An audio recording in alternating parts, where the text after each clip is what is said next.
Aujourd'hui, nous contemplons Jésus entouré de beaucoup de gens de son village. Les proches de Jésus sont arrivés de Nazareth à Capharnaüm. Ils le font appeler. Ta mère et tes frères sont là dehors qui te cherchent. Pour Jésus, les liens du sang, les liens familiaux, même s'ils sont indispensables, ne sont pas premiers.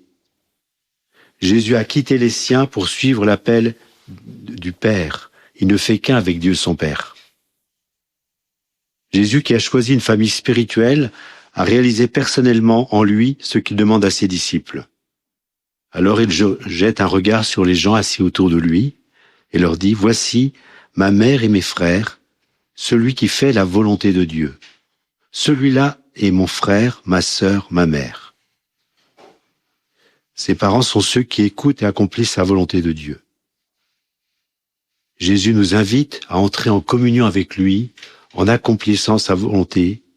Et cette volonté, faire cette volonté, c'est marcher sur le chemin de la sainteté. Mais en même temps, nous voyons dans ses paroles l'éloge de sa mère, Marie.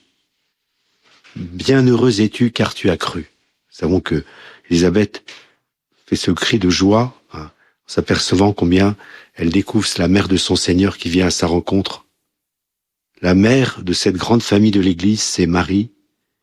Et Jésus est venu rassembler tous les hommes pour que nous fassions partie de son Église, que nous soyons en communion avec Dieu.